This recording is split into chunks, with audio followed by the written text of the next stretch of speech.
we used to have Shah Rukh Khan as our brand ambassador. Yeah, I've been seeing that from long. DishTV, and then we had Ranveer Singh later on. So of course, money works. If you don't like what you're doing and you're paying, you're getting paid a lot, that also could work. There's huge amount of changes which are happening in terms of the ethical use of AI to create content. It's kind of a fantasy where holographically you would attend concerts where you're sitting and a performer is performer somewhere around the world is performing, right? Welcome to Flamcast. We are thrilled to have Sukhpreet Singh with us, who is an award-winning CMO with us today. He is leading marketing and innovation at DishTV and Watcho. He excels in digital transformation and strategic brand relationship. Welcome, Sukhpreet. It is lovely to have you here. Same here. Thanks a lot. It's lovely to be here. Yeah. Okay, what keeps you motivated? You have been in the industry for such a long time. From where do you draw inspiration? I think, again, it's the same thing. If I like what I'm doing, I keep doing it. So I don't even, it doesn't cross my mind that, you're really working and you need to be motivated or inspired. It's all about, what you see as. So, if you're working on a project which is inherently exciting and you are invested, professionally and, mentally into it, that's good enough. So I think that's what works. How do you motivate your team? I think the real motivation is when you're trying to do interesting work and, if people together are trying to build something, I think that's the inspiration which works. I don't think any one of the other tricks, whether it is team building stuff or, even monetary incentives really work. I think it's a kind of, if you're doing interesting work, you stay. If you're not doing interesting work and you're not inspired and there is a lot of pressure, then you don't stay, right? So I don't think there is a formula where you can artificially motivate people. I think that can be left for the HR checklists. So those team building stuff and those motivational talks can happen. But I think the real motivation is in the kind of, if people are, liking the work that they're doing, and if they like the, the atmosphere around the team, if they like being there, if they like coming and working or working from home, whatever be the case, that's what works. I don't think nothing else works. Of course, money works. If you don't like what you're doing and you're paying, you're getting paid a lot, that also could work, right? But most of the time you don't have that situation. Yeah. So I think it's a work that talks, really. You carry so much experience in marketing. What has made you to reach to that level as a CMO of a company? Yeah, so, I have been a consumer marketer right from the day I started working out of B school. So I've been into FMCG companies, I've been into consumer durables company. So transitioning from FMCG to durables to consumer technology and then to services. So I think it has been a pretty seamless flow from one to the other. I think the common thread is that it's been a customer or a consumer at the center. Okay. So that's what, I like doing. And that's what has led from, one thing to another across different categories. So that's how it has been. Yeah, it's been a pretty seamless flow. So I wanted to understand, what is one thing you think that is present and easily accessible today, which was not there back in 2000? I think data. There is, a lot of data, virtually too much of data. So I think that's most easily accessible today. But what is not accessible, I would say, is insights. I guess there were more qualitative insights, which were most wanted, and that is what, marketing people were really after. I think it has changed a lot to quantitative data. And then culling out insights from that quantitative data is becoming quite a task because there is so much of data. But yeah, data is very accessible, and that's a good thing. There is a huge amount of customer understanding, and specifically the micro understanding and the kind of personalization which can happen in marketing with the data available today. Very, very nice insight. But Do you think earlier also when you used to work with Samsung, Nerolac and Whirlpool also, so do you think you used to deep dive into consumer behavior so much as you're doing it today? Again, I said yes, qualitatively, probably, we were doing it more. But Okay. quantitatively, we are doing it more now. Okay. But I think somewhere that, balance has to come in again. Yeah. So there is a lot more need for qualitative understanding of the consumer today than people are generally doing. But yes, we did not have access to so much of quantitative information which is available now. Every step of the journey of the consumer, right from a prospective consumer to a user, there is huge amount of information available. Do you think performance marketing also, since it's a term that have come like in last 5 to 10 years only, performance marketing is also changing the way we read a consumer behavior a lot more. But are we able to drive better results from performance marketing? See, performance marketing, if you are really referring to it from a digital perspective, Yeah. then yes, it drives results. That's why it's called performance marketing. But yes, unless it is supported by all the other pillars of marketing and the entire funnel is really worked upon, performance marketing will again have diminishing returns like a classical, marginal utility curve. So yeah, performance marketing can drive results, but has to be supported by the other pillars and the entire funnel has to be worked on. If you have to give a piece of advice to the startups that have come up, what is that marketing advice you would give to them? I don't think I'm in a position to, give advice to any startup because, I haven't been, in a startup asset. But yes, I've been virtually in a, what I call the intrapreneur space where Correct. I'm building brands and startups within companies. Okay. So I would say that, build a niche and then expand it because there is so much opportunity today to test out various concepts and, start in a very, very intense, focused, personalized manner and then expand the way To the larger. as far as your product services are concerned and expand your audiences. So I think that's something which I have learned. So I would like to share that if I had the opportunity to talk to someone. Yeah. So moving on, having said content mainly is created by influencers nowadays. Yeah. And during COVID, influencer marketing has picked up, like it has become a rage everywhere. Right. So now we have seen such a shift happening that people are moving from celebrity ambassadors to influencer marketers. What are your thoughts on it? My thoughts on that are that, it's moving both ways. The so-called celebrity ambassadors have also now learned the art of, creating an audience and engaging the audience. So you see the kind of, social media activity that all of these so-called celebrity ambassadors or the big stars are doing. And they are, some of them are really doing a good job. Yeah. So the celebrity ambassadors are becoming more of influencers, and the influencers, unfortunately, some of them are behaving like celebrities. So the line is kind of getting blurred. But yeah, from a marketing point of view or a brand point of view, it depends on what you want to do. What kind of an audience you really want to cater to. So there could be use cases for all kinds. Including micro influencers and right up to a big star who has a big social media following. What do you think? What are the upsides and the downsides of influencer marketers?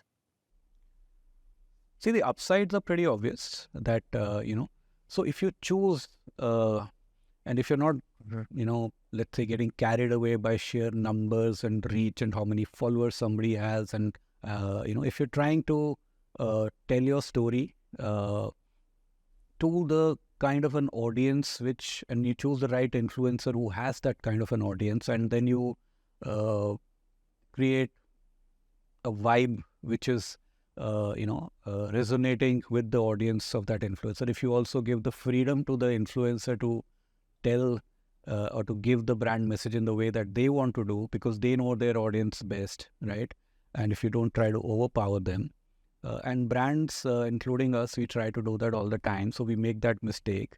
If you don't do that, then there are upsides.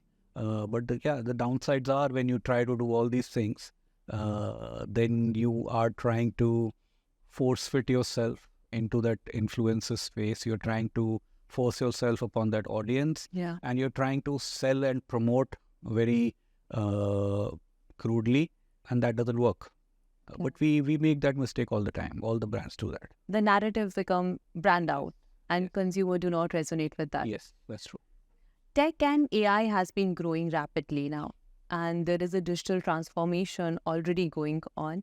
So how do you see that digital transformation in media and entertainment space with this tech coming in picture? Oh, this huge transformation, with all these, tech advancements and AI and all. Because, right, like if I look at the entire chain, creating content, there's huge amount of changes which are happening in terms of the ethical use of AI to create content. Of course, there are a lot of things which could be termed as unethical also. I think when there's something new, there is always that phase where, there is the lines are blurred. But right from creating content with, a lot of AI-enabled technologies, you can virtually create characters which are, which seem real, and you can create content around them. A lot of immersive content can be created. I think with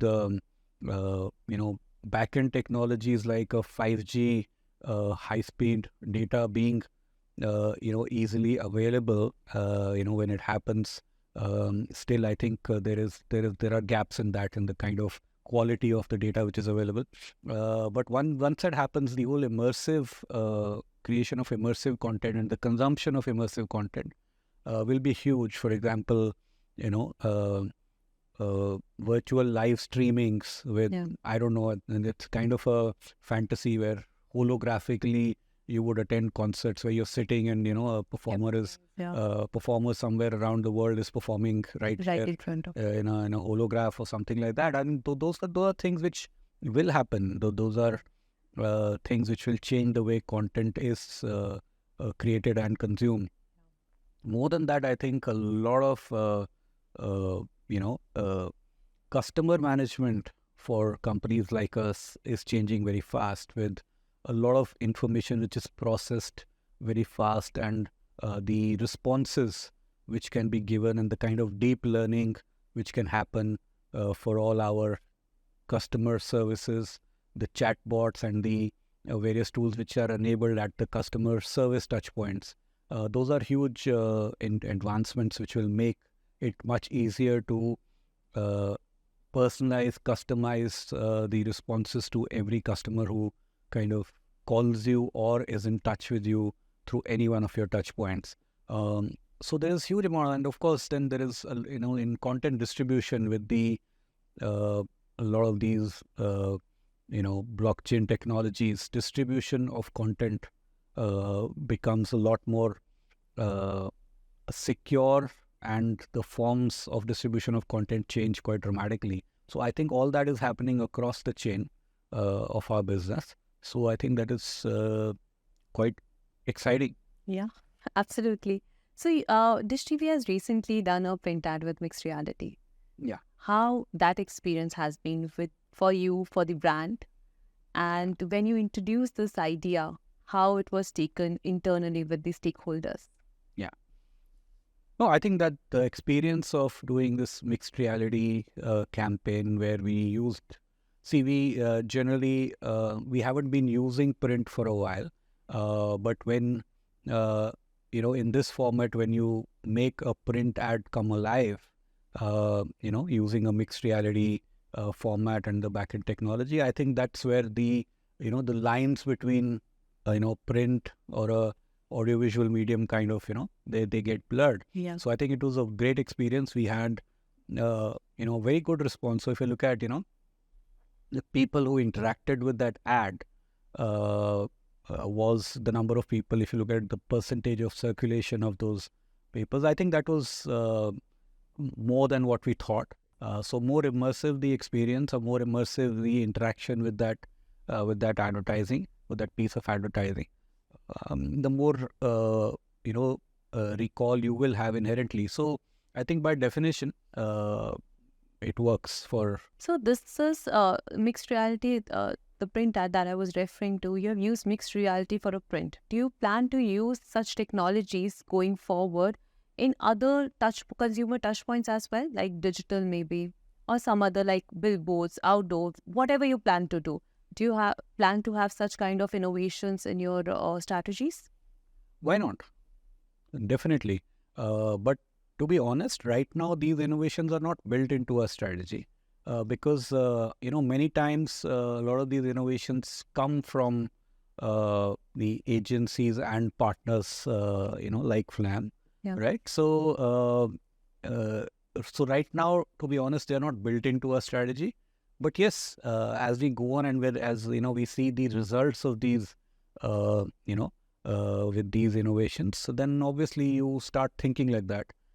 So it will be built into our strategies, I hope. Yeah, as we go on. So when you heard that something like this can be created, like mixed reality, the print ad can come to life through mixed reality, what was your first reaction?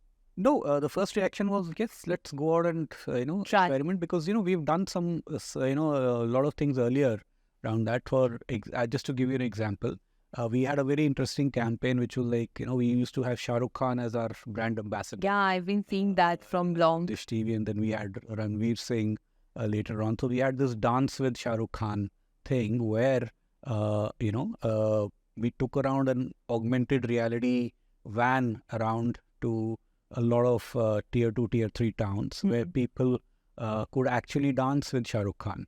So they were dancing in front of a screen, but when you saw the recording, it was basically like dancing with Shah Rukh Khan, and people used to get those recordings, and it worked very nicely, and in those cities and with those trade partners where this was all happening, they still remember it after quite a lot of years. So I think you mentioned recall. So when you do something like this, and when people are immersed into an experience, the recall is higher. We would like to do more such things. And our reaction was that, look, whenever we do such things, there is a great amount of excitement, and the results are also generally good. And if they're not good, you learn and you do it better next time. So we are up for it. Okay. You would be very happy to learn this, that we have created a digital product, the one that you were referring to, that you can make videos or content with Shah Rukh Khan, but there's a screen, but it looks like there is no screen, you're creating it with them. Yeah. We have a content where the mascot or maybe a Shah Rukh Khan is present, and you can make content just with him. It's a digital product. Right. We haven't launched it yet, but we are very excited for that product. So sounds very exciting. Yeah, it is very exciting, and it is for user-generated content. And I've seen brands massively failing when they have to create content from the consumer. So UGC doesn't happen that easily. Right. So I have done a lot of campaigns in past, and I have massively failed in UGC content. Yeah. So, but I think this is something that we are creating to help brands, that they can create more immersive experience for the consumer, and consumer would be happy to participate in such an experience as well. It is such a nice session we had with you, Sukhpreet. It is so good to have you here. Same here. I really enjoyed that. Thanks a lot. so much for coming. Thanks to you for having me. Yeah. Thank you.